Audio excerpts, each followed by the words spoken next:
आप सभी लोगों का एक बार फिर से इस YouTube चैनल पर हार्दिक स्वागत है एवं अभिनंदन है। बहुत बहुत हार्दिक स्वागत है। आज हम देखेंगे UGC नेट 2022 दिसंबर का जो आपके क्वेश्चन पेपर संस्कृत के आए हुए थे, उसमें आपके किस प्रकार के प्रश्न आए हुए थे उनसे रिलेटेड, और आप लोगों की कट ऑफ क्या जा सकती है उसके बारे में भी मैं आप लोगों को बताऊंगा कि आपकी कट ऑफ कैसे क्या जाएगी आदि। तो ये कुछ प्रश्न हैं, जैसे आपके कुछ प्रश्न जिन्होंने मेरे दोस्तों ने मुझे भेजा है, उसके आधार पर आप लोगों को बता रहा हूँ। जैसे अथर्ववेद का उपनिषद कौन कौन सा, तो प्रश्नोपनिषद और मुंडकोपनिषद, ये अथर्ववेद का उपनिषद हो गया।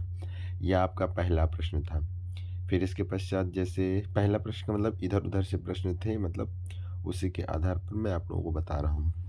जैसे दूसरा इसमें देख लीजिए, यथा शिखा मयूराणाम नागानाम मणयो यथा, यह ज्योतिष से संबंधित है।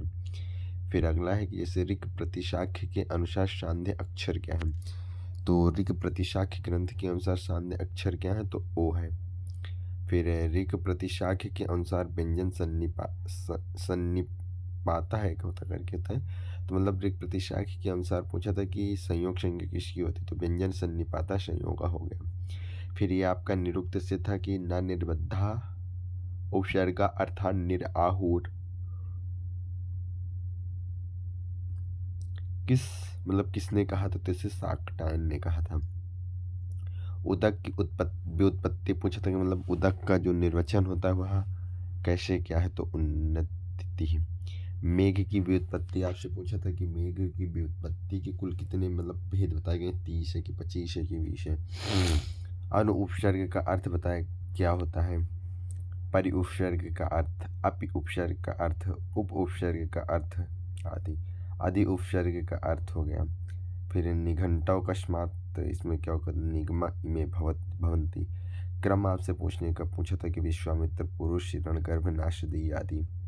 यजुर्वेद के भाष्यकार कौन कौन से, तो उवट और महीधर। फिर आपका यूनिट 3 और 4 में जैसे चार वाक चार तत्व मानता है, कौन कौन सा वैशेषिक उपमान प्रमाण, तो इसमें पूछा था कि इसमें कौन सा पहला सत्य की असत्य है, तो चार वाक चार तत्व मानता है।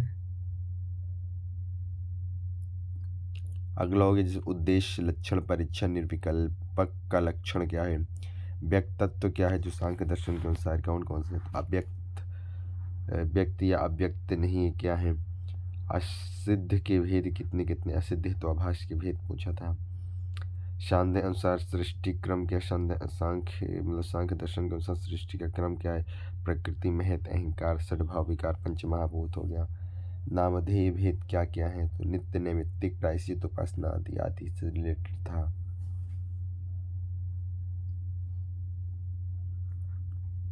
अगला जैसे जैन दर्शन के अनुसार सुरति का लक्षण क्या है, न्याय दर्शन के अनुसार आपके जो प्रमाण माने गए 16 उससे रिलेटेड करके था प्रश्न। अगली यूनिट में आपको बता दूं जैसे 5वीं 6वीं 7वीं 8वीं 9वीं और 10वीं से रिलेटेड करके था। संज्ञा परिभाषा सूत्र क्रम पूछा था। फिर क्रम ध्वनि नियम जैसे ग्रीम ग्रासमान वर्णन और तालव्य से रिलेटेड था। अर्थशास्त्र में 9वां अधिकरण क्या था, सुंदरकांड में सर्ग कितने हैं, 18 पुराणों में कौन सा पुराण नहीं आता है। फिर आम प्रेरित संज्ञा द्वितीय व्यक्ति, इसमें क्या हो गया।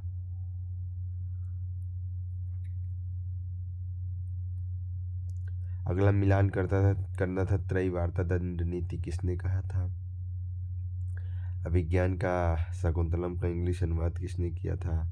फिर छंद मिलान करना था कि किसमें कितने छंद, मंदा क्रांता में कितने स्तर, गधरा में कितने, शार्दुल विक्रीडित में कितने, प्रहर्षि में कितने अक्षर होते हैं। फिर मृच्छकटिक का पात्र कौन कौन सा, दुर्दरक दुर्दुरक व चंदनक। स्थायी भावों की संख्या मिलाना था कि श्रृंगार रस का क्या है और भयानक रस का क्या है। फिर अगला है कि शरीर भाजम भावत दर्शनीयम, जिसका तो शिशुपालवध हो गया। फिर अभिज्ञान शाकुंतलम का भरतवाक्य क्या है, तो प्रवर्तया प्रकृति हिताय हो गया। फिर अगला पूछा था कि इसमें जैसे अभिज्ञान शाकुंतलम को जो आपका 4 प्रसिद्ध श्लोक हैं, तो उनमें पूछा था कि यह श्लोक दे के पूछा था कि इस श्लोक में कौन सा छंद है। फिर ध्वनि परिवर्तन की दिशाएं पूछा था। शुकनवास उपदेश की कुछ सूक्तियों से रिलेटेड था। फिर क्रम पूछा था साहित्य का कि स्वप्नवास दत्ता मालती माधव मृच्छकटिकम आदि से। मनु स्मृति के टीकाकार से रिलेटेड था। याज्ञवल्क्य की स्मृति के टीकाकार से था। फिर चीनी तिब्बती बर्मीय किस प्रकार की योगात्मक भाषा की अयोगात्मक भाषा इससे रिलेटेड था। शम अक्षर लोप उदाहरण क्या है। सुवर्ण पुष्पाय ध्वन्यालोक से आपसे पूछा था कि विवक्षित वाच्य की अविवक्षित वाच्य, इसे लक्षण मूला अविधा मूला भी कह सकते हैं। वक्रोक्ति के भेद कितने बताए गए, तो वक्रोक्ति के 6 भेद हो गए। पद वाक्य प्रमाणो भवभूति नाम, मतलब यह किसने कहा था। फिर मिलान मिलान पूछा था कि अहिल्या शाप विमोचन मतलब किस से रिलेटेड था।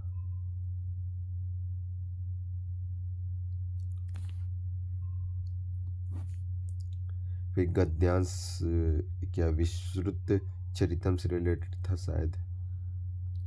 तो ये रहे कुछ प्रश्न जो आपके यूजीसी नेट में संस्कृत में इस बार से पूछे गए हैं। और आप लोगों को भी यदि और इसके अलावा क्वेश्चन याद आते हैं तो आप लोग कमेंट बॉक्स पे कमेंट जरूर बताइएगा, मतलब बता दीजिएगा कि इस प्रकार के क्वेश्चन आए थे। और आप लोगों का कट ऑफ अगली वीडियो में लेके आपके सामने हाजिर होगा। तब तक के लिए आप सब लोग को बहुत धन्यवाद।